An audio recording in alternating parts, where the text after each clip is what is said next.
Hello everyone, তো এই ভিডিওটা কিন্তু অনেক আগেই পোস্ট করার কথা ছিল। এটা হলো দীপাদির বিয়ের বাসি বিয়ে ও রিসেপশনের ভিডিও। তোমরা কিন্তু এর আগে আমি অনেক দিন আগে কিন্তু দীপাদির বিয়ে অ্যান্ড গায়ে হলুদের ভিডিও কিন্তু শেয়ার করেছি। তো তার 2-3 দিন পরে এটা শেয়ার করার কথা ছিল, বাট আমি এত ল্যাথখোর যে এডিটিংই করিনি, এত দিন পর শেয়ার করছি। তো চলো ঠিক আছে, কোনো ব্যাপার না, তোমরা একটু কষ্ট করে দেখে নিও। আর যারা আমার ভিডিওটি একটু ফেসবুকে দেখছো তারা অবশ্যই কিন্তু পেজটিকে ফলো করে দিও, আর যারা ইউটিউবে দেখছো তারা অবশ্যই কিন্তু সাবস্ক্রাইব করো। তো তোমরা প্রথমেই দেখতে পেলে আমি একটা ব্লু কালারের শাড়ি বের করেছি, তো সেটাই আমি পরেছি এই বাসি বিয়েতে। আর এখন যাচ্ছে বড় কোণে বিয়েতে বসার জন্য। তো বাঙালিদের মধ্যে কিন্তু বাসি বিয়েটাই মেন বলা চলে, কারণ বাসি বিয়ের সময় কিন্তু সিঁদুরদানটা হয়। আর বাসি বিয়েতে কিন্তু প্রচুর মজা হয়, আমরা কিন্তু প্রচুর আনন্দ করি, বাসি বিয়েতে প্রচুর নাচ করি। এই দেখতে পেলে পুকুরের মধ্যে 12টা না 13টা পান রাখা আছে, আমার অত মনে নেই। তো প্রতিবার বড় কোণে ঘুরবে এক পাক করে, আর একবার করে পানগুলো নেবে। তো যতবার বড় কোণে ঘুরবে ততবার কিন্তু আমরাও ঘুরবো, মানে আমরা নাচ করবো পিছনে পিছনে। আমার বিয়ের সময়ও কিন্তু সবাই এভাবেই নাচ করেছিল, আর আমি শুধু নাচতে পারিনি, যেহেতু আমি বিয়ের কোণে ছিলাম। তো আমারও নাচার ইচ্ছে ছিল, বাট আমি নাচতে পারিনি, যেহেতু সবাই কি বলবে না বলবে সেই জন্য আমি নাচিনি। তো তোমরা দেখো ভিডিওটা, পুরো ভিডিওটা দেখো অ্যান্ড এনজয় করো। আর যদি তোমরা আমার বিয়ের ভিডিও দেখতে চাও তাহলে অবশ্যই কিন্তু কমেন্ট করে জানিও, আমি কিন্তু শেয়ার করে দেবো।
তো বন্ধুরা, বাসি বিয়ে কিন্তু কমপ্লিট হয়ে গেছে। এখন কিন্তু বাসি বিয়ের পরে যে সবাই খেলে, সেই খেলাগুলোই হচ্ছে আংটি লোকানো।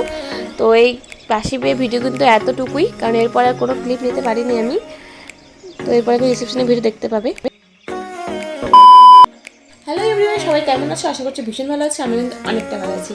তো তোমরা তো বিয়ের ব্লগ দেখে নিয়েছো, এখন এটা হলো বৌভাতের ব্লগ। ছেলের বাড়িতে যাব আমরা, কন্যাযাত্রী। তো এখন বাজে প্রায় 6:30, আর এখন থেকে আমি ব্লগটা শুরু করছি। তো সবার প্রথমে আমি দেখিয়ে দিই তোমরা কোন শাড়িটা পরবো। আমি বের করে নিয়েছি শাড়িটা, তোমাকে দেখিয়ে দিই।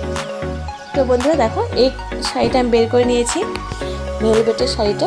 এই শাড়িটা আমার ভীষণ একটা প্রিয় শাড়ি, খুবই ভালো লাগে। তো পরেছি আমি এর আগে 2-3 বার, তো আজকে এটাই পরবো ভাবলাম, যেহেতু ঠান্ডা। আর এটা একটু ফুলাকা রয়েছে ব্লাউজটাও, আর এটা একটু মোটা হালকা, তো গরম লাগবে, বেশি ঠান্ডা লাগবে না। তো সোয়েটারটা পরবো না, কারণ বিয়ে বাড়িতে গেলে তো মেয়েদের ঠান্ডা লাগে না অবশ্যই, তবুও পুরাটা পরে নেবো। তো চলো, এখন বাজে প্রায় 6:30, তো রেডি হয়ে একবার আসবো, প্রায় 8টার দিকে বেরোবে। তো চলো ততক্ষণ সঙ্গে থেকো আর ভিডিওটা পুরো দেখো, আশা করছি ভীষণ ভালো। বন্ধুরা, আমরা কিন্তু এই ফটো ফ্রেমটা নিয়ে নিয়েছি গিফট দেওয়ার জন্য। আর এই সব ফটোগুলো কিন্তু আমার ফোনে তুলেছি, দেখো কত সুন্দর ফটোগুলো এসছে। আর ফটো ফ্রেমটা কিন্তু আমাদের দোকানেরই, মানে এরকম ফটো ফ্রেম আমাদের দোকানে বিক্রি করে। তো তারপরে এই দেখো আমরা যাচ্ছি কন্যাযাত্রী সবাই। এই যে এখানে একটা গাড়ি আছে, এই যে বাসটা যাচ্ছে, বড় একটা বাস, আর এই ছোট ছোট 3টে গাড়ি। তো আমরা কিন্তু বলতে বলতে চলেও এলাম একদম বরের বাড়িতে। তো এই দেখো আমরা এখন যাচ্ছি, তো হালকা করে ক্লিপ নিয়ে নিলাম। তো গিয়েই আমরা দেখি সবার ফার্স্টে আমাদেরকে টিফিন দিল। তো টিফিনে ছিল কেক, একটা মিষ্টি অ্যান্ড একটা ভুজিয়া, আর একটা হচ্ছে কী বলে ওটাকে, ভেজ পকোড়া। আর এদিকে কিন্তু অনেক কিসের স্টোর বসিয়েছিল, এখানে হচ্ছে পাপড়ি চাটের, ফুচকার। এই পাপড়ি চাটটা কিন্তু ভীষণ টেস্টি ছিল খেতে, ফুচকা আমি অত খাইনি, বাট আমি পাপড়ি চাটই খেয়েছি, খুবই টেস্টি ছিল পাপড়ি চাটটা। আর এই দেখতে পাচ্ছ সোনাই এটা খাওয়ার জন্য কেমন কান্না করছে।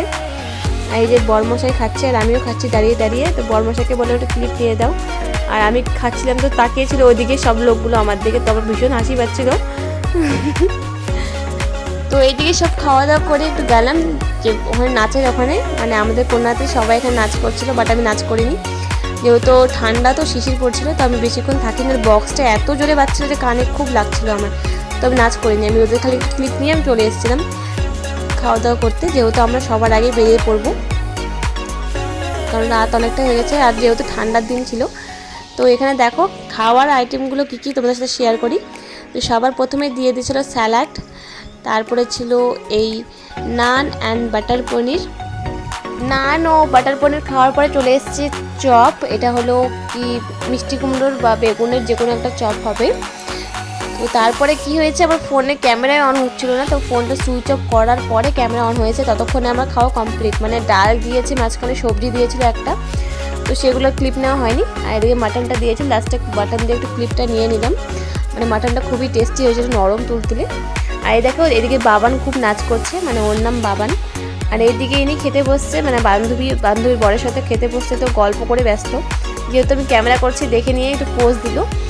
তারপরে চলে এসেছিলো চাটনি, তারপরে ছিল মিষ্টি দই, আর এদিকে হচ্ছে মিষ্টি দিচ্ছিলো। তো আমি বললাম না, দু রকমের মিষ্টি ছিল, একটা হচ্ছে খেজুরের গুড়ের আর একটা হলো সাদা মিষ্টি। তো আমি বললাম যে না, আমাকে শুধু সাদা মিষ্টিটা দাও, কারণ আমার খেজুরের গুড়ির মিষ্টি অত পছন্দ না, আমার সাদা মিষ্টিটা একটু ভালো লাগে। তো তারপরে কিন্তু খাওয়া দাওয়া করে সবার ফার্স্টে আমরা বেরিয়ে পড়লাম। আগেই বলেছি যে সবার ফার্স্টে আমরাই বেরোবো, যেহেতু সোনাই খুবই ছোটো, ওর ঘুম পেয়ে গেছিলো। তো সবাইকে টাটা করে আমরা বেরিয়ে এসেছি। তো বন্ধুরা আমরা চলে এলাম বাড়িতে, এখন বাজে প্রায় 11:30, আর এখনও বাকিরা আসেনি। তো আমরা যেহেতু নিজের গাড়ি নিয়ে গেছিলাম, তো আমরা তাদের বেরিয়ে পড়েছি, কারণ সোনাই ঘুম পেয়ে গেছে সোনাই। তো চলো, ব্লগটা মানে কেমন হলো অবশ্যই জানাবে। তো যদি ভালো লাগলে অবশ্যই লাইক কমেন্ট আর সাবস্ক্রাইব করে দিও। যাওয়ার সময় ব্লগটা করতে পারি, তার মধ্যে বেরিয়ে পড়েছিলাম। তো আমার মেকআপটা কেমন হয়েছে সবই হবে, নিজে নিজেই করেছি যতটুকু পারি। তো চলো।